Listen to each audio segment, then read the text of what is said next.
Bonjour à tous, bienvenue. C'est un plaisir renouvelé d'être en votre compagnie en ce mardi 12 janvier 2021 pour ce nouveau numéro de votre émission Espace Parole Vivante de la nouvelle année. Nous poursuivons notre cheminement sur le thème Juvenicit Ecclesia, rajeunir l'Église. Mais cette fois, l'accent sera mis sur la foi et la raison dans l'exercice des charismes. Le docteur Jean-Emmanuel Clément Akobé est toujours en notre compagnie pour le développement de ce thème. Il est accompagné par la sœur Myriam de l'Agneau Pascal. Je rappelle qu'elle est docteure en philosophie et licenciée en théologie de l'Université catholique de Louvain-la-Neuve. Bonne émission à tous et à toutes sur la chaîne de la Nouvelle Évangélisation.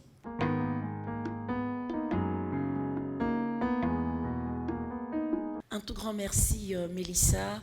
Nous accueillons donc dans ce studio le berger Mathias Marie, porteur d'un ministère personnel, premier responsable du ministère de l'école d'évangélisation. C'est avec lui donc que nous ferons cette émission en l'absence de notre collègue habituel Samuel Marie. Bienvenue sur ce plateau, berger Mathias Marie. Merci beaucoup, sœur Myriam. La tâche sera ardue puisque j'étais de l'autre côté, mais aujourd'hui, je me prêterai à cet exercice de poser la question aussi au docteur Clément. Très bien. Merci, chers amis téléspectatrices et téléspectateurs de Divinamo TV. Docteur Jean-Emmanuel Clément Akobé, dans le cadre de Juvenicit Ecclesia, du rajeunissement de l'Église, et le pape, ou du moins les évêques, les cardinaux, mettent beaucoup l'accent sur la nouvelle évangélisation. Selon vous, est-ce que dans ce rajeunissement, la foi et la raison font partie intégrante de l'exercice des charismes? D'abord, je vous dis merci. Je vous souhaite bonne et heureuse année à vous et à tous ceux qui nous suivent. Et que cette année 2021 soit une année de grâce, une année de bénédiction et que le Saint-Esprit vous remplisse de toutes ces bénédictions. Amen. Et de tous ces charismes de puissance. Amen.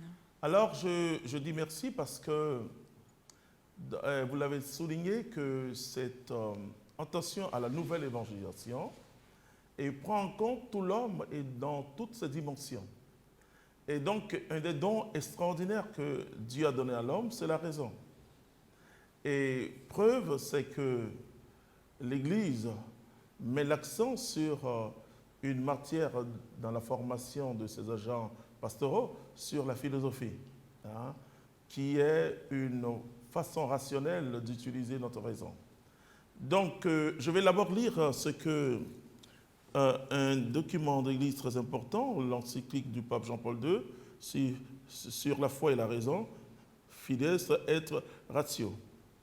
Il dit ceci, et j'aime beaucoup ça, j'aime citer ce passage important de Jean-Paul II qui nous dit « La foi et la raison sont comme les deux ailes qui permettent à l'esprit humain de s'élever vers la contemplation de la vérité.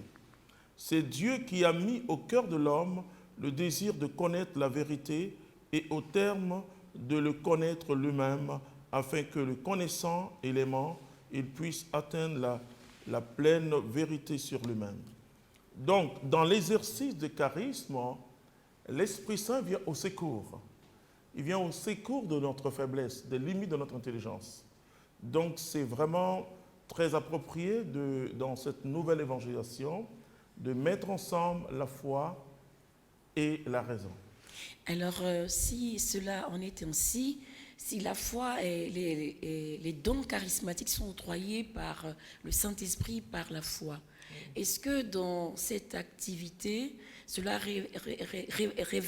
relève plutôt de la spontanéité, je dirais, de la personne qui exerce les charismes, ou bien est-ce qu'il y a quelque part un jeu de discernement entre la raison et la foi dans le libre exercice des charismes? Et d'abord, le discernement dans l'Église commence toujours à partir de la raison. C'est-à-dire que, contrairement à ce qu'on croit, c'est que l'Esprit Saint vient quand les ressources intellectuelles sont épuisées. Et c'est la manifestation des charismes, parce que la définition même des charismes, c'est que ce sont les grâces ou les dons de Dieu, voilà, qui sont là uniquement pour agir au-delà de nos forces, de notre intelligence. Donc, c'est vraiment l'appui de l'Esprit Saint, comme vous l'avez dit, ça jaillit. Ce qui vient de l'Esprit jaillit, ce qui vient de l'homme est conçu par sa raison. Vous voyez, parfois on peut confondre parole pieuse et puis manifestation de charisme ou parole de connaissance. Donc la prudence de l'Église, c'est que d'abord, et comment vit le charismatique? Par exemple, si on disait que le frère Mathias Marie ne regardait pas au football de temps en temps, hein, et qu'il ne s'intéressait pas à autre chose, et qu'il est, en tant qu'homme marié, il est enfermé 24 heures sur 24 dans une chambre en train de prier, l'Église va dire qu'il y a quelque chose qui ne va pas. Parce que sa vocation de laïc, hein, le rend responsable de sa famille et comment il s'occupe de ses enfants. Et donc, c'est l'exercice d'abord de notre raison qui est une ressource extraordinaire. Et l'Esprit Saint vient et prend des personnes ordinaires, hein, avec leur raison ou leur façon même de raisonner, et l'Esprit Saint vient au secours de nos pauvretés et pour exprimer, pour donner une parole de Dieu. Et la première personne à être surprise, c'est le charismatique lui-même.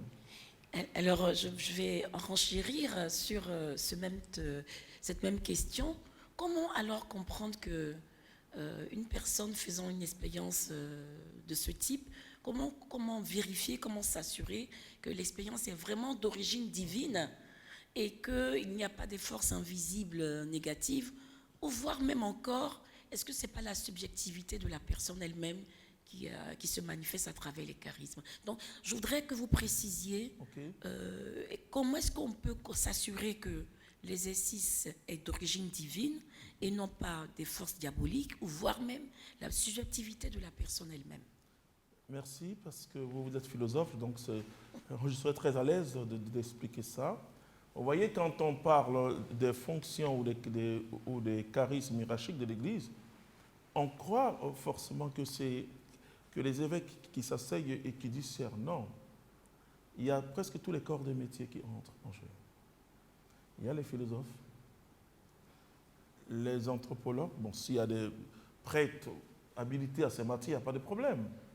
Des sociologues, des psychologues, et toutes ces spécialités vont venir pour voir est-ce qu'il n'y a pas une exagération de la personne elle-même. Effectivement, une personne qui a un déséquilibre psychologique, et c'est pourquoi, par exemple, pour être prêtre ou bien religieux dans l'Église catholique, il y a ce qu'on appelle les 3 aptitudes. Aptitude intellectuelle, quand on parle d'aptitude intellectuelle, c'est cette capacité aussi à raisonner, ce n'est pas forcément des diplômes, mais aptitude intellectuelle, même si cette capacité de raisonner a besoin aussi d'un savoir intellectuel. Voilà, pour être aujourd'hui l'intellectuel, pour moi, c'est celui qui a le savoir. Voilà. Vous savez, les jeunes aujourd'hui, avec le net, ont des grands savoirs, ils peuvent raisonner comme un politicien, comme un scientifique, etc. Voilà. Et l'aptitude psychologique qui est très importante pour voir si la personne vraiment est équilibrée. Et l'aptitude physique, c'est les 3 aptitudes dans l'Église. Et donc, pour discerner, parce qu'effectivement, on est en présence de 3 esprits dans le monde, c'est-à-dire l'esprit de Dieu, l'esprit humain et l'esprit mauvais. Contrairement à ce que, et là c'est un peu ce que ma thèse a essayé de prouver, que l'esprit humain, contrairement à ce qu'on croit, n'est pas aussi neutre. Comment discerner? Il y a des gens qui ont un don naturel de guérison, ce n'est pas par le diable, ce n'est pas par l'Esprit Saint. Voilà. Ou bien il y a certains phénomènes parapsychologiques, tels que la télépathie, etc., bon, qui ne relèvent pas du surnaturel, enfin, ou d'un esprit.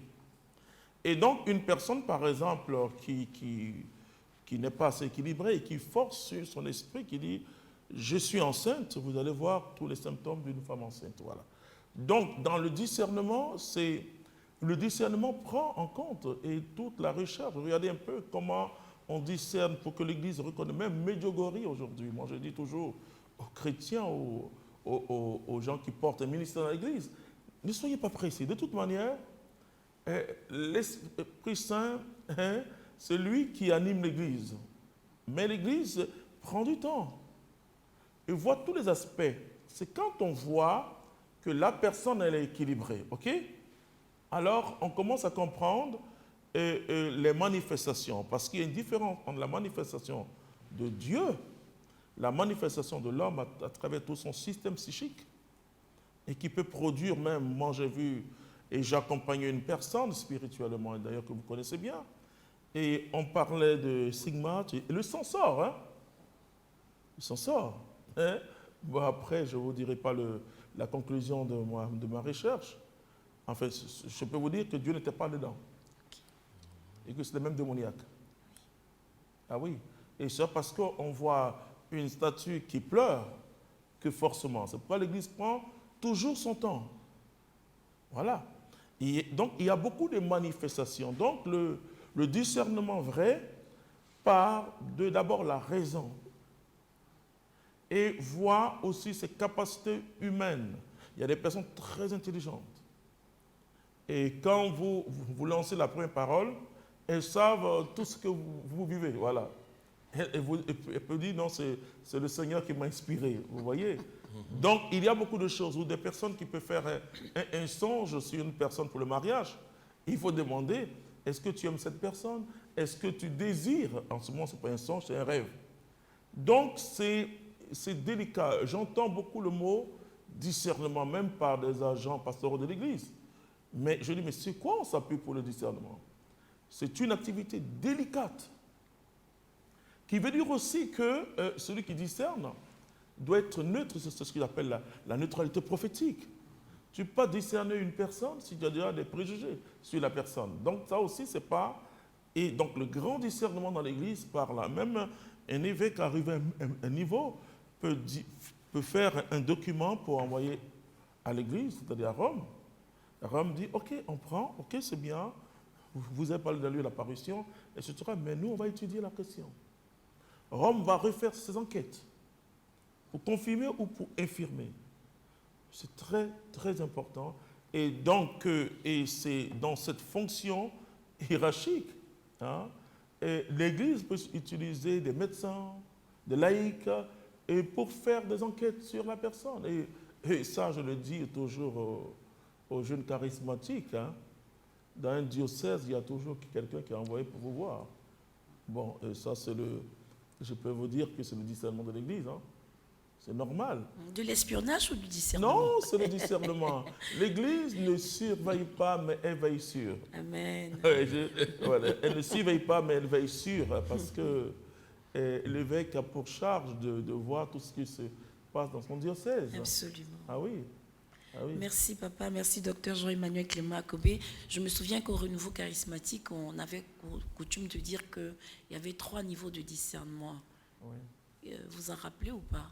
Le bon sens, la parole de Dieu, le magistère. C'est ça, effectivement. Et vous ajoutez un plus, vous dites qu'il faut que l'Église y ait une certaine délicatesse pour prendre en compte une neutralité prophétique, comme vous l'avez dit, et ne pas avoir des préjugés, des a priori négatifs. C'est ce que j'appelle le discernement charismatique. Le discernement charismatique. Donc il y a le discernement, le bon sens, d'abord, qui est la première source de discernement, c'est de notre raison, notre intelligence, il faut voir. Ensuite, il y a ce que j'appelle la parole de Dieu. Oui. Il y a le discernement doctrinal. Le discernement doctrinal, c'est le magistère, c'est-à-dire l'enseignement. On confronte l'attitude ou l'enseignement vis-à-vis des habitudes de l'orthodoxie et de l'autopratie, etc. Ensuite, et le grand discernement, c'est le discernement dans l'esprit, c'est-à-dire du Saint-Esprit. Et ça, c'est à partir de ce qu'on appelle le discernement des esprits.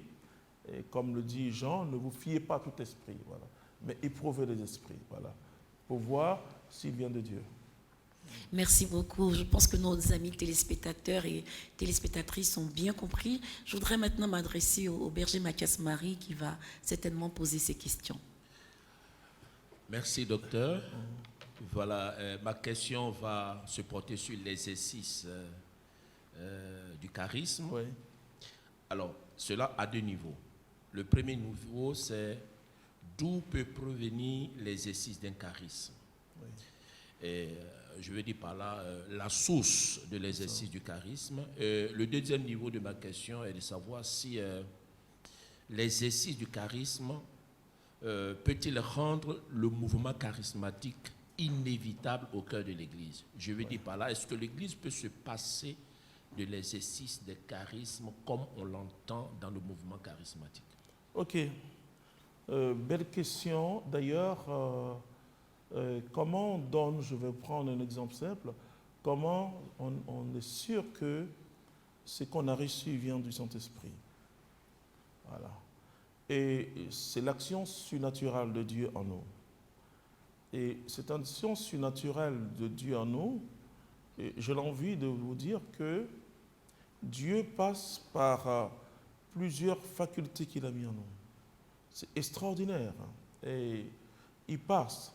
Mais le sang de Jésus doit purifier, c'est pour ça la conversion. Hein, le sang de Jésus doit purifier parce que il y a des facultés en nous, par exemple, même dans notre système intellect. Dans cette boîte, cet ordinateur, il faut un renouvellement de l'intelligence. Vous voyez, tout à l'heure, la sœur journaliste parlait du fait qu'il ne faut pas... Bon, j'ai mis l'accent sur le fait qu'il faut avoir des préjugés. C'est ça. Voilà. Et l'un des problèmes, c'est que même quand il s'agit d'un laïc qui doit discerner ou de la hiérarchie, malheureusement, certains ont des préjugés. Et dès que tu as des préjugés, donc tu es au niveau uniquement de la raison. Or, l'Esprit Saint surprend. Vous voyez, quand vous prenez par exemple toutes les apparitions de Marie, et surtout à Fatima, elle n'apparaît pas à des chrétiens affermis, etc., mais vraiment à des gens. Donc, si toi, tu te dis que l'Esprit Saint s'adresse comme au début du renouveau, on disait que ce sont les baptisés seuls qui pouvaient recevoir les fils de cet esprit. Nous autres, on n'était pas baptisés quand on a reçu la puissance du Saint-Esprit, pas par l'imposition d'un homme, mais par Dieu lui-même qui agit. Et donc, il y a toujours dans l'ordre divin l'effet de la surprise. Mais en même temps qu'il y a l'effet de la surprise, le discernement des charismes doit partir toujours de la raison. Ça, je le dis, même si après, parce que c'est quand les ressources de notre raison sont épuisées, hein, qu'on va à une autre rationalité qui est l'Esprit de Dieu. Voilà. En ce moment-là, c'est les fruits. Vous voyez, je peux même ne pas comprendre la prière en langue, ne pas comprendre les ministères, mais je dois retourner aux fruits pour voir si cet arbre porte de bons fruits. Et le fruit, c'est à travers d'abord le message, le comportement de la personne, enfin du serviteur, et de ceux qui vivent son message. Et ça, c'est très important. Quels sont les fruits qu'ils portent? Quels sont les fruits que ces personnes, après avoir entendu, portent? Donc, la source d'un charisme, c'est l'Esprit Saint. La source d'un charisme, c'est l'Esprit Saint. Mais il y a une subjectivité en l'homme. Et même dans l'exercice de charisme, Paul va nous dire au chapitre 13, 1 Corinthiens chapitre 13, à partir du verset 8, que c'est partiellement qu'on prophétise. Oui. Pourquoi on prophétise partiellement? Parce que cette parole que je reçois emprunte toute ma pauvreté. Et d'ailleurs, c'est une source aussi. C'est une grande source de discernement dans l'Église. Et si ce que tu es en train de donner comme message, alors que tu n'es ni théologien, tu n'es pas assez instruit, et que tu donnes un message qui est très, très clair, nous on parlera du don de langue. Parce qu'habituellement en français, tu ne sais pas parler le français ou tu n'es pas théologien, alors c'est un don de révélation profond qui a été manifesté. Mais sinon, si moi je confonds le rouge et le vert, voilà, et si je vois quelque chose vert que je dois décrire, je vais dire rouge. Et donc, dans le message, l'Église essaie de voir, ce que je vais vous dire, ça va vous étonner, les fautes, les limites. Quand il n'y a pas de limite, c'est la clairvoyance. Ça, je le dis toujours. Et c'est ça.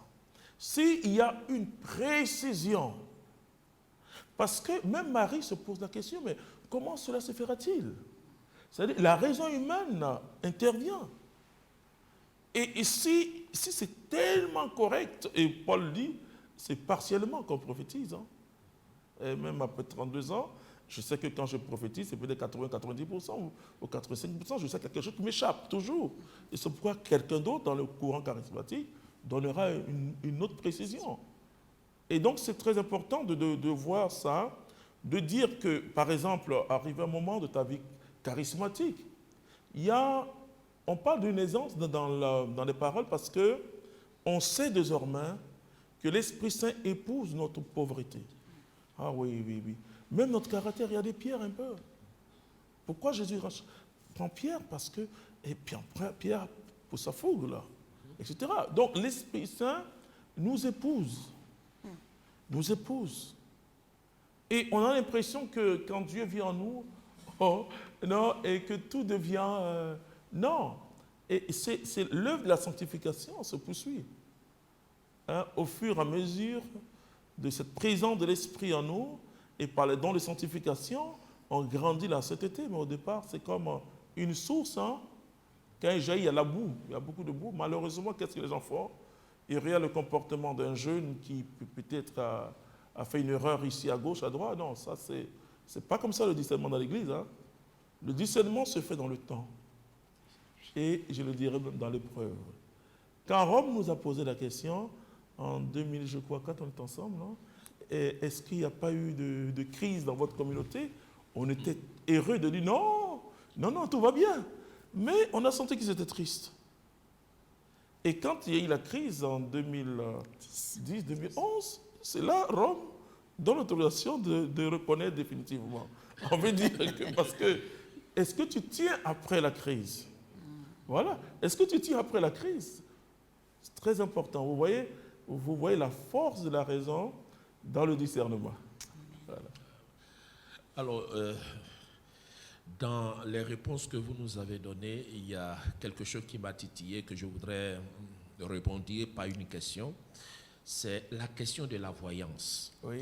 Alors, quand on regarde l'Ancien Testament, on voit qu'il y a eu des voyants, le don de voyance, tel que Élisée, par exemple, qui avait la capacité de voir les plans que les Assyriens complétaient contre le peuple d'Israël et il le révélait au roi d'Israël. Oui. Et de plus en plus dans le mouvement chrétien, mais plus encore dans le mouvement évangélique, naît une nouvelle catégorie de serviteurs de Dieu qui opèrent sous le don de la voyance. Alors, à la lumière du Nouveau Testament et à l'enseignement de l'Église, quel est votre regard par rapport à cela? Et s'il y a lieu, quels conseils pouvez-vous donner donc au corps du Christ qui aujourd'hui est beaucoup friand de ce don de voyance? Est-ce qu'il n'y a pas matière à se poser la question que ce n'est pas de la clairvoyance? Voilà. Oui, c'est-à-dire que je vais faire un peu voir ce qu'on appelle le prophète dans son contexte biblique. N'oubliez pas qu'au fur et à mesure qu'Israël avançait, Israël était entouré de peuples qui avaient des pratiques. Et vous allez remarquer que quand vous lisez dans 1 Samuel au chapitre 9 et 10, vous voyez comment Saül a reçu cette effusion du Saint-Esprit, ce baptême dans l'Esprit. On le voit, il roule, etc. Il tombe en transe. On parlait même des prophètes qui tombaient en transe.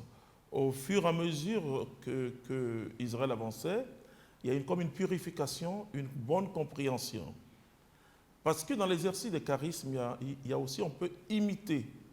Mais quand je dis imiter, je ne dis pas imitation, copier-coller, comme on dit. Non.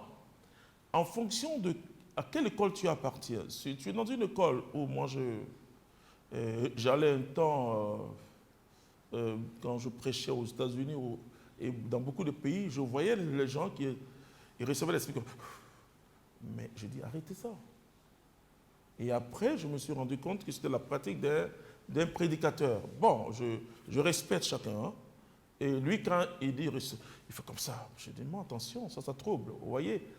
Parce que on parle beaucoup, ceux qui ont le jugement de charisme dans l'Église, je veux dire les prêtres, les curés, tout ça là. Là où beaucoup se trompent, c'est que au niveau de l'orthodoxie, il n'y a pas tellement d'erreurs. Mais c'est au niveau de l'autopratie. Et c'est ça. Et on confond tout. Voilà. L'autopratie, c'est le comportement, les attitudes, etc. Ou les pratiques, si vous voulez. Et donc, c'est vrai que le Samuel, on l'appelait Samuel le voyant. Enfin, il y a Samuel qui est à côté de nous ici. Samuel le voyant, mais voyant comme prophète. Voilà.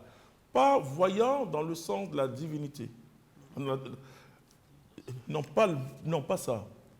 Pas voyant dans le sens où nous, on comprend en Afrique, c'est-à-dire les médiums et autres. Pas ça. Et d'ailleurs, qu'est-ce qu'on appelle les trans? Les trans, c'est un second état. Et ce qu'on voit chez les médiums, où il est là et puis il dit. Parfois, je dis, mais et il voit plus que nous, parce que nous, on a encore notre raison. L'Esprit Saint vient, mais l'Esprit Saint ne nous possède pas dans le sens où il viole notre liberté, non. Or, eux, et l'Esprit qui vient en eux, a tendance à violer leur liberté et ils parlent. Voilà. Et je vous assure que dans le ministère de la délivrance, parfois quand vous priez, vous entendez une autre voix. Et surtout dans l'Église catholique, si quelqu'un se présente, je suis Sainte-Thérèse, qui prend la voix de Sainte-Thérèse, on ne va pas croire. Et parce que Dieu utilise nos facultés et nos supports. Vous voyez? Et pour s'exprimer en nous. C'est comme quand vous entendez le langage de l'Ancien Testament. Ça correspondait à cette époque-là. Ça correspondait à cette époque. Et donc, mais aujourd'hui, comme je le dis souvent, la grille de lecture de l'Ancien Testament, c'est le Nouveau Testament. Et donc, tous ces prophètes-là, qu'on appelle les voyants, ne sont pas. Et malheureusement, aujourd'hui, il y a un style. Et je ne doute pas, je ne dirai pas tout de suite que ce n'est pas l'Esprit Saint. Mais je dirais que cette pratique n'est pas chrétienne. Alors on me pose la question, mais tu dis que ça peut être l'Esprit Saint et tu dis que ce n'est pas une pratique chrétienne. Et pratique chrétienne, que ce qui est centré sur Jésus, pas sur le serviteur. Vous voyez? Et donc c'est possible. Et ce sera une bonne chose, une richesse pour l'Église. C'est possible, on peut prier pour quelqu'un et recevoir tout. Mais il doit avoir, pas, sans faire exprès, et quelques indices un peu charnels dans ce qu'on doit dire, c'est-à-dire qu'une limite. Bon, je ne sais pas bien, bon, mais voilà comment je te vois, voilà. Vous voyez, c'est-à-dire cette pauvreté du serviteur qui reçoit une intuition. Ce qu'on reçoit, c'est une intuition et qui doit décrire cette intuition, bien sûr, aidé par l'Esprit Saint, mais ça passe par toutes ses facultés. Oui. S'il est blessé, s'il a une blessure intérieure, s'il est dans un groupe de prière ou il est contre le berger ou dans une communauté, c'est sûr que et sa façon de s'exprimer, et même si le Seigneur dit que soyez humble, il va l'exprimer selon sa pauvreté. Même si tu es berger, le Seigneur nous demande d'être humble. Vous comprenez? Bon, il y en a qui vont dire, tout de suite, ça ne vient pas de Dieu. Non, attention. Et ça vient de Dieu qui s'exprime à travers notre nature humaine. Oui. Et notre nature limitée. Oh là là, frères et sœurs, je dis aux chrétiens parfois, il ne faut pas trop se flageller, parce qu'on restera toujours limité, afin que nulle chair ne se glorifie. Amen. Voilà. Amen. Un tout grand merci, docteur Jean-Emmanuel Clément Akobé. Je reprends la parole à mon cher collègue. Je voudrais un peu que vous donniez votre avis sur ce qui est communément appelé le mouvement de diffusion du Saint-Esprit, les mouvements d'effusion du Saint-Esprit. Et je poserai une question, ou du moins 2 questions en une. Dans l'analyse, il y a pour l'Église catholique, il y a plus de 50 ans de cela, dans plusieurs décennies de cela, que les mouvements d'effusion du Saint-Esprit ont marqué la modernité, je dirais, catholique ou chrétienne, du christianisme, et enfin, de nos contemporains. Et dans cette pratique, dans ces mouvements privilégient à la fois la ferveur de la ritualité, mais aussi la spontanéité de la foi. Et que d'abord, ma première question, qu'est-ce que vous pensez de cet alliage entre ritualité et ferveur, spontanéité de la foi exprimée par les charismes? Et dans un deuxième temps, Est-ce à dire que l'exercice des charismes via les mouvements de diffusion du Saint-Esprit viennent réactualiser l'expression de la foi des croyants en contradiction avec une pratique liturgique ossifiée? Qu'en pensez-vous? Oui, d'abord, l'Église est pentecostale. Oui, et ça, c'est l'Esprit Saint qui fait vivre l'Église. Et la raison aide à, et comme le dira le pape Jean-Paul II, aide, hein, et parfois même à mieux exprimer d'une manière intelligible ce que nous vivons déjà intérieurement. Ça, c'est la raison, et c'est ce qui crée la théologie, qui est une réflexion sur Dieu, qui n'est qu'une réflexion sur Dieu. La théologie, ce n'est pas une spiritualité, c'est une science très importante et qui a pour objet Dieu. Donc c'est l'intelligence humaine qui interroge la foi, qui veut comprendre la foi. Et donc on ne peut pas convaincre quelqu'un avec la théologie. Non. Voilà, ça c'est l'esprit qui convainc de péché, de justice et de jugement. Hein? Jean chapitre 16, verset 8. Donc ça, on est d'accord là-dessus. Et donc, il ne doit pas avoir normalement une opposition. Si la pratique n'est pas guidée par l'Esprit Saint, et comme on disait au début de la communauté, une vision, hein, on disait ça, une vision sans mission crée un visionnaire. Oui. Voilà, vous vous rappelez là. Voilà. Et une mission aussi, sans vision, ça crée un activiste. C'est-à-dire que quelqu'un qui est bon, en fait, de compte, c'est ça. Un activiste missionnaire. Missionnaire, en fait. L'Esprit Saint guide. Oui. Et ça doit être normal. Et pourquoi l'Église accueille le mouvement et le courant charismatique avec beaucoup de joie et de fierté, où le pape, d'abord le pape et Paul VI dira que c'est une chance pour l'Église et le monde, et Jean-Paul II va le dire, tous les papes, et Benoît XVI dira que les communautés nouvelles ne sont pas un problème dans l'Église, mais une grâce. Vous voyez? Parce qu'il aura toujours des oppositions, même dans le débat théologique actuel, il y a toujours des oppositions. Ce que moi je demande aux charismatiques, je leur dis, écoutez, moi je viens de faire une petite expérience, d'abord que l'Esprit m'a aidé à comprendre que si nous restons simplement au niveau charismatique, sans nous appuyer sur une tradition, la tradition mystique, je le dis, et que c'est vrai qu'on peut toujours exercer, mais nous-mêmes, hommes de Dieu, arrivé à un moment, on va sentir une limite. On donne aux autres et on ne reçoit pas nous-mêmes. Voilà. Or, et puis même les charismes, on ne va pas les voir se multiplier et surtout dans la puissance de l'Esprit de Dieu. Et donc, quand je parle moi je parle de renouveau de la vie mystique, qui est renouveau charismatique plus. C'est-à-dire que, avec toute expérience qu'on vit aujourd'hui, se greffer sur la tradition, où on a vu quand même des saints, voir que l'exercice ils font. Oui. Et c'est dans cet exercice, donc il n'y a pas opposition. Au contraire, la vie mystique est une vie charismatique. Mais dans une profondeur de l'esprit, dans un mariage total avec le divin. Amen. Et je me souviens bien que vous avez été notre formateur, nous autres, les premières religieuses de la communauté, mère du divin amour, et vous nous disiez très souvent qu'il fallait avoir allié la tradition, Oui. hein, la vie traditionnelle, l'enracinement dans la tradition de l'Église, et la nouveauté qui est le côté charismatique. Donc, Oui, c'est ça. voilà. Un tout grand merci. Je voudrais laisser la parole à mon confrère, le berger Mathias Marie. Je reviens encore à la charge.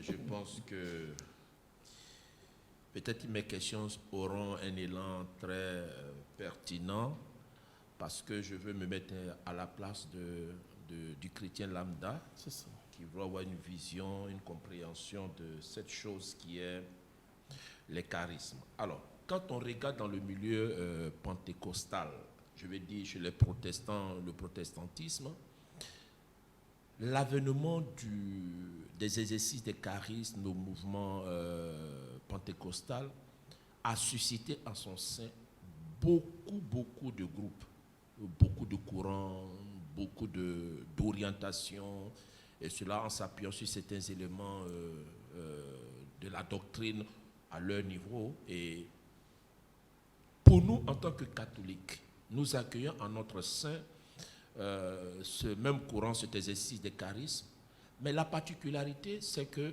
tous ces mouvements-là semblent aller dans une dimension institutionnelle. Alors, la question que je pose est de savoir, une trop grande institution dans la marche charismatique ne serait-elle pas un frein à ce que l'esprit veut faire? Parce qu'on sait, là où il y a la liberté, il y a l'esprit. Autant pour là où il y a l'esprit, il y a la liberté. Une dimension prophétique. Alors, comment l'Église, notre mère, veut-elle allier cette ouverture prophétique, en même temps se garder de tomber dans ce qui arrive au courant pentecôtiste? Voilà, donc c'est un peu ce que je veux. Très belle question, elle est pertinente comme vous l'avez dit. Et d'ailleurs, un de mes grands théologiens que j'aime, Ratzinger, qui est aujourd'hui le pape Benoît XVI, a dit ça au renouveau charismatique. Il a mis en garde le renouveau, et quand il était préfet de la congrégation chargée de la foi, de la doctrine de la foi, il a dit attention à l'institutionnalisation de ce courant charismatique. Et on le sent parfois dans les communautés. Quand on met trop de règles, ça étouffe. Parce que l'Esprit Saint joue, excusez-moi de l'expression, un jeu de vagabondage un peu. Ah oui, c'est-à-dire qu'on le voit dans Nombre au chapitre 11. Moïse prend un groupe, il prie pour eux, dans le baptême dans l'Esprit, le fils du Saint-Esprit, et deux autres qui n'étaient pas là reçoivent l'Esprit Saint et commencent à prophétiser. D'autres se plaignent, ils disent, mais ceux qui n'étaient pas à nous, hein? Voilà, ils prophétisent eux aussi. Vous voyez le thème que j'utilise, vagabondage. C'est-à-dire qu'il y a dans l'ordre de l'Esprit Saint, à la fois, il faut le contrôle, hein, puisque l'esprit du prophète est soumis au prophète, vous voyez, c'est-à-dire je peux prophétiser et puis arrêter. Si je ne peux pas arrêter, hein, et ça aussi, c'est un critère de discernement. Je dis non, je ne peux pas. On dit arrête, tu peux arrêter. Allez, parce que c'est l'élan prophétique, ok? Donc, c'est très important, voilà.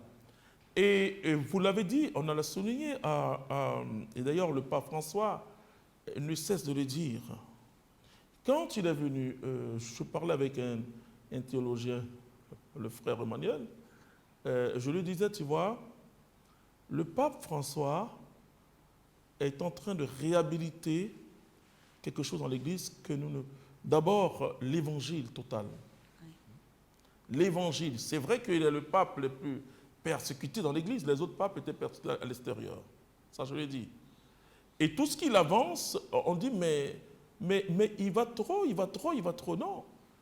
Et le pape François, quand il a été élu pape, il signe évêque de Rome. Il a mis l'accent sur la collégialité. La collégialité est un des traits les plus importants du Concile Vatican II, de l'ecclésiologie de communion. Et c'est très important. À partir de ça, on voit tout de suite que chaque aspect, chaque même église particulière, et il met l'accent sur l'église particulière, ce qu'on appelle le principe d'universalité. Le principe d'universalité, c'est que dans une entité de l'église, il y a toutes les entités en même temps. C'était l'église. On peut dire l'église de Jésus-Christ à Abidjan. Voilà. Mais Abidjan n'a pas une église. On ne peut pas parler de l'église en termes de séparation bizarre. C'est-à-dire que dans ce principe, qui est un principe assez important d'Aristote d'ailleurs, et où il parle de l'universel et du particulier. Vous voyez? Oui. Et ça, c'est très important. Et c'est un principe Très, très important. Alors, je veux dire quelque chose. Quand l'institution, j'ai prêché en France, je leur ai dit, et d'ailleurs, ce n'est pas moi qui l'ai dit le premier, c'est le pape, il a décrié le cléricalisme. Oui. Mais le cléricalisme, c'est quand on quitte du vrai sens de l'institution. Vous voyez? Et quand on le voit comme un pouvoir, et comme on le voit comme des élites, en ce moment-là, le zoom qu'on a sur l'Église, c'est l'Église des prêtres et des religieux. Vous voyez, non? Et donc, c'est à partir de ça, c'est à partir de cette conception aujourd'hui, quand un prêtre fait quelque chose, on dit l'Église a fait. Mais quand un laïc fait quelque chose, on dit bon, enfin, voilà. Vous voyez, non, vous comprenez, même si l'autre église tête et l'autre église corps, c'est le même corps. Hein. La tête n'est pas différente du corps. Vous voyez, quand un laïc fait des détournements, on ne dit pas que ça salit l'église, mais quand c'est un prêtre, on dit que ça salit l'église. Donc c'est une conception cléricale de l'église et qui n'est pas l'église catholique telle qu'elle est définie par sa doctrine. Voilà. Vous voyez, donc quelqu'un peut avoir des attitudes et puis être dans le clergé, mais il est hors de la doctrine. Voilà. C'est comme aussi un laïc. Bon, le laïc, on va dire, c'est évident. Bon, lui, il n'a pas appris la théologie, il n'a pas appris ces choses-là. Donc, c'est ça. Et d'ailleurs, le pape François, en créant Caris, a demandé à tous les évêques d'accueillir le courant charismatique avec, on parle de la sollicitude pastorale de l'évêque. C'est-à-dire, cette sollicitude pastorale, c'est l'accompagnement. Mais ce n'est pas la destruction. Et d'ailleurs, la prochaine émission, on va mettre l'accent sur ce qui peut se passer et qu'est-ce qui explique que certains quittent l'Église. Et il faut voir la responsabilité en double. Ils ont tort. Mais il faut voir la responsabilité en double. Comment nous devons faire cet accompagnement? De toute manière, ce courant est irréversible.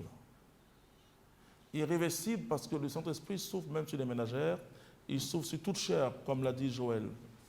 Alors comment? Ça veut dire qu'il faut recréer un discernement, un accompagnement. Un des soucis de l'Église doit être des écoles de discernement et d'accompagnement. Voilà. Et ce que j'ai remarqué, quand l'un ou l'autre des partis de l'Église, qu'ils soient des laïcs ou des clercs, abordent parfois, et heureusement que ce n'est pas tout le monde, hein, mais abordent dans le sens corporatiste. Alors qu'on doit aborder dans le sens de la communion. Voilà. C'est comme si les laïcs se protègent, ils disent on est maltraité, les prêtres disent nous on est les prêtres. Voilà. Non, ça c'est pas l'Église catholique. Vous voyez, donc il y a des comportements qui ne sont pas l'Église catholique. Et même si on sonne des cloches, mais tu n'es plus catholique quand tu abordes les choses comme ça. Mais on doit l'aborder dans le sens d'une famille, d'un corps et qui avance ensemble. C'est-à-dire on avance ensemble. S'il n'y a pas un qui doit être à la traîne. Voilà comment il faut bien comprendre le courant charismatique. Voilà comment il faut bien comprendre les dons hiérarchiques aussi. Un tout grand merci, Dr Jean-Emmanuel Clément Akobé. Je crois que cette émission est l'une des grandes émissions que nous avons vécues avec des précisions très claires. Nous allons terminer notre émission puisque nous aurons une autre émission sur Rajeunir l'Église. Je voudrais me tourner vers vous, berger Mathias Marie, pour vous demander votre avis sur cette question dans cette nouvelle évangélisation que le pape a appelée Rajeunir l'Église. Selon vous, comment faire l'exercice des charismes avec la raison et la foi? Et ensuite, je me tournerai vers le docteur pour la conclusion. Alors, je pars déjà sur une des citations du pape Jean-Paul II, où il disait que notre foi doit être éclairée par notre raison. Autrement dit, l'évidence de l'exercice de charisme induit cet agi de la foi, parce qu'on ne peut pas exercer un charisme si cela n'est pas mû par la foi. Paul l'écrit si bien dans son épître aux Corinthiens, il dit que prophétiser proportionnellement à la foi. Or, quand on se met à exercer dans l'ordre de la foi, nous tombons dans le surnaturel. Et dans ce surnaturel, beaucoup de choses peuvent intervenir. Le docteur a dit tout à l'heure qu'il y a ces trois esprits qui sont en opération au travers de l'homme. Il y a l'esprit de Dieu, il y a l'esprit de l'homme, et il y a les autres esprits, l'esprit du démon, du diable. Alors, si ces manifestations-là peuvent avoir des origines, soit de Dieu, du diable ou de l'homme, il est évident que la dimension de la raison qui fait intervenir le discernement s'impose. Donc, ces deux réalités doivent être co-essentielles dans l'exercice du charisme, la foi et la raison. Donc, cette émission, je peux dire qu'elle est la bienvenue. Nous n'ayons pas peur d'exercer les charismes, puisque nous avons des autorités qui sont là pour exercer ce qu'on appelle le discernement du bon sens, pour éclairer dans l'exercice à partir du magistère, mais pourquoi pas aussi dans la tradition de l'Église, puisque aujourd'hui, ce n'est pas maintenant que les charismes s'exercent au cœur de l'Église. Absolument. Le Saint-Esprit a toujours été présent dans l'Église, il a toujours animé des personnes, et donc leurs expériences peuvent nous guider pour l'exercice des charismes en ces temps qui sont les nôtres. Voilà un peu ce que je peux dire, que le Seigneur continue de bénir son service. Amen. Merci, Berger Mathias Marie, homme d'expérience donc sur le terrain. D'ailleurs, parlant de l'Église qui a toujours été charismatique, le docteur Mary Haley, qui est membre théologienne, membre du conseil théologique de Caris, sera notre invité ici au niveau de la communauté, prêchera donc à l'école des serviteurs dans quelques jours. Et donc elle a écrit de nombreux livres où elle parle de comment déjà dans l'histoire de l'Église, les pères de l'Église étaient animés par des charismes. Je me tourne vers vous enfin, docteur Jean-Emmanuel Clément Akobé. Dans nos recherches, nous avons remarqué que la plupart des prêtres qui accompagnent indiquent quelques éléments de discernement, des clés de discernement, et vous en avez parlé. Je vais juste demander votre avis là-dessus. Il est recommandé la lecture régulière du bréviaire de la Bible, la pratique régulière du chapelet, les retraites spirituelles axées sur le silence, l'oraison, la prière méditative, qui représentent quelques éléments donc, de discernement. Qu'est-ce que vous en pensez? Et donnez votre mot de fin sur cette émission pratique de l'exercice des charismes, foi et raison. Oui, et Paul dira aspirer au don meilleur, c'est-à-dire au don supérieur. Et je dis, et je le répète toujours, que l'Église elle-même est charismatique. Aujourd'hui, ce que nous sommes en train de voir ne doit pas effrayer. Parce qu'il y a des hommes qui sont très enthousiastes, il y a d'autres aussi qui sont méfiants, d'autres qui sont naïfs aussi. Voilà. Donc, il faut toujours l'utilisation de la raison et de la foi. Comme l'a dit le frère Mathieu Paris, la vie de prière, et contrairement à ce qu'on croit, c'est que la vie de prière peut nous conduire à un équilibre psychologique. C'est la pratique religieuse bien équilibrée. Donc, par exemple, moi je conseille, et c'est pourquoi je dis que la nouveauté de l'esprit et la tradition doivent aller ensemble. La nouveauté de l'esprit, et vous avez souligné, et ça je disais toujours, avant que la communauté ne soit ce qu'elle est aujourd'hui, que nous devons nous appuyer sur la richesse de l'Église, tout en vivant dans l'esprit, la nouveauté. Aujourd'hui, on dit par exemple, il faut vivre le bréviaire, et surtout les communautés charismatiques, dans l'élan charismatique. La liturgie, elle est dynamique. Vous voyez, il y a ce qu'on appelle les règles liturgiques. Mais les règles liturgiques, et d'ailleurs quand on le voit dans les messes au cours des grandes conventions charismatiques, on voit qu'on vit, mais c'est la même chose. Il y a des moments simplement qu'il faut respecter. Il y a des actes qu'il faut respecter. Mais en dehors de ça, il faut toujours s'ouvrir à l'Esprit Saint. Puisque le lieu même de l'Eucharistie, c'est un lieu rempli de la présence de Dieu. Amen. Vous voyez? Et donc, il ne faut pas aussi avoir peur. D'ailleurs, c'est ce qui a conduit au Concile Vatican II. Quand le pape, comment il s'appelle, le pape Jean XXIII, a parlé d'un concile, les gens lui ont dit, mais nous avons dit à la tradition, nous avons tout. Heureusement qu'il était historien. Et il a dit que non, Je ne m'attaque pas à la tradition, mais aux traditions. Et l'Église est toujours en mouvement. L'Église catholique est une Église pentecôtiste. Amen. Vous voyez, parce qu'elle est une Église évangélique. Voilà, parce Amen. qu'on se laisse avoir par les complexes, les trucs. Elle est une Église baptiste. Elle baptise, elle évangélise. Amen. Moi, je ne me laisse pas intimider. Voilà, parce que elle est une Église évangélique, pentecôtiste. Elle vit de la Pentecôte. Amen. Vous comprenez? Donc, quand on vit de la Pentecôte, il y a toujours le rajeunissement. Absolument. Oui. Avant, je peux vous dire que peut-être que nous ne le sent pas, mais la messe était faite en latin.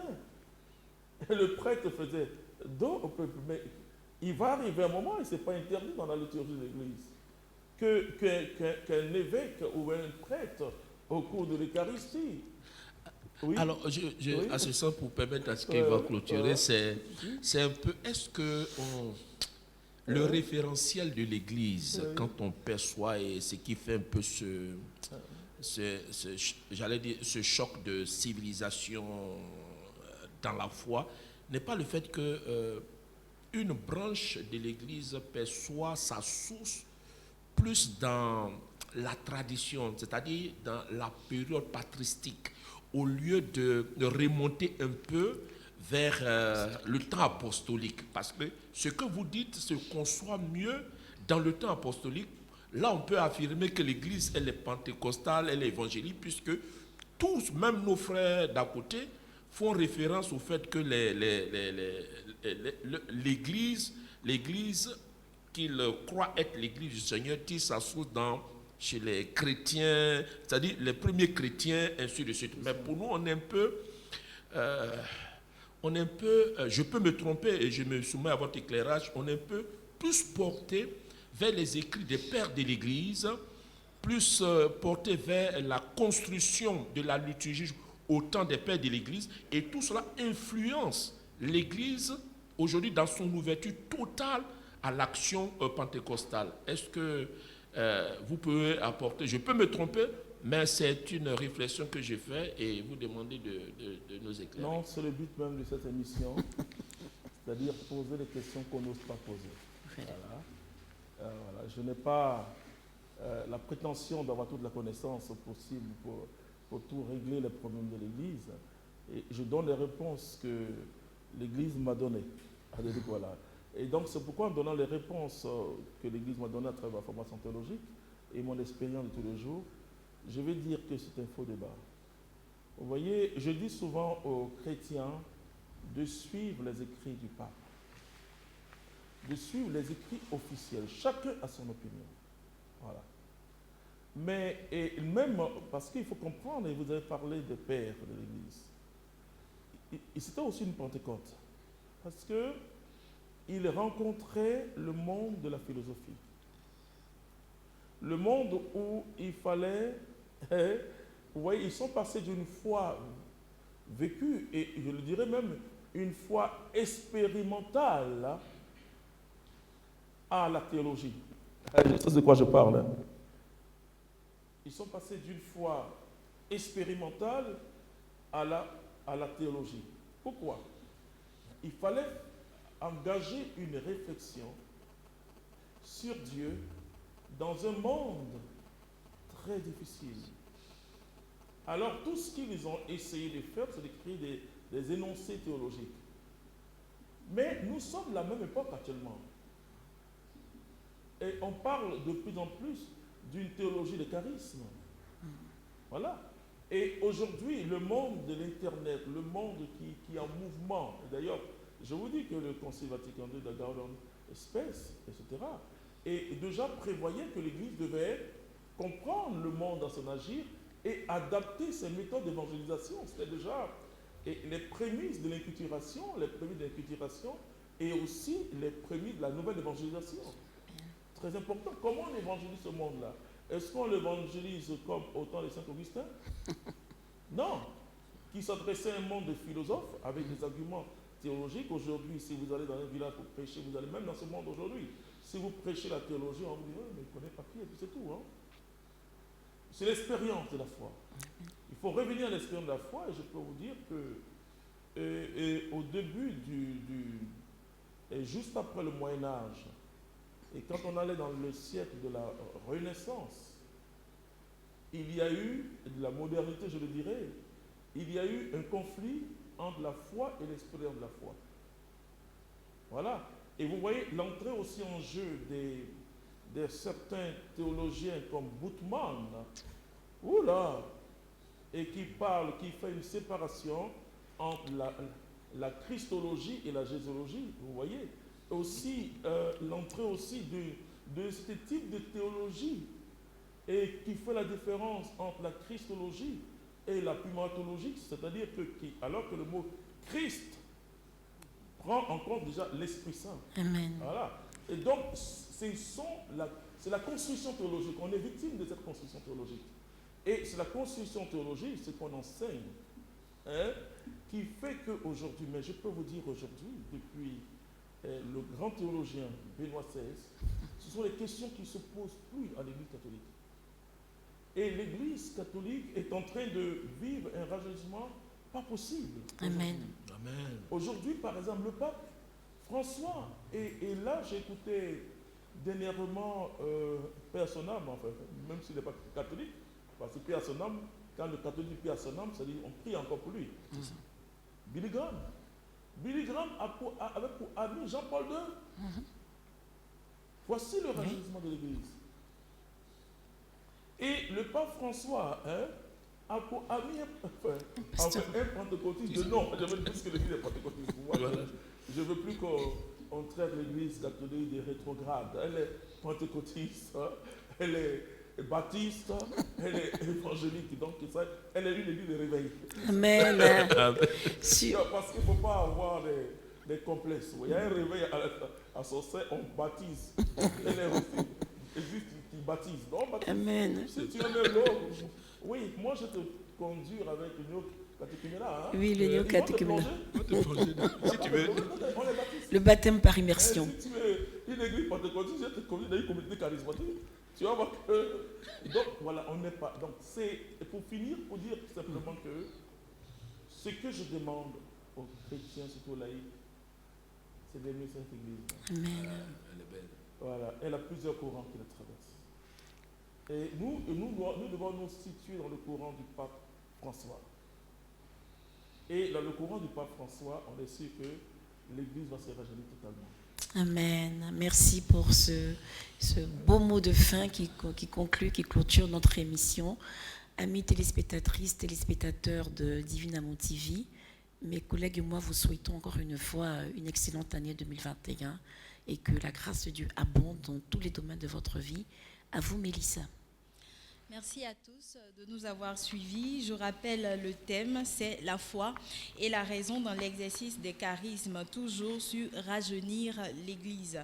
Alors retenons que la source d'un charisme, c'est l'Esprit Saint, et dans l'exercice des charismes, l'Esprit Saint vient au secours de nos faiblesses. L'un des dons extraordinaires que Dieu a donné à l'homme est la raison. Et c'est à partir de la raison que commence le discernement. Le discernement vrai part de la raison, mais aussi des capacités humaines. Il faut retenir aussi que dans l'Église, il y a 3 aptitudes. L'aptitude intellectuelle, l'aptitude psychologique et l'aptitude physique. N'oubliez pas de toujours nous suivre sur nos différents canaux, Évangélisation Vision 2000+, et Divine Amour TV. Bonne année encore à tous et à toutes. Que Dieu vous bénisse.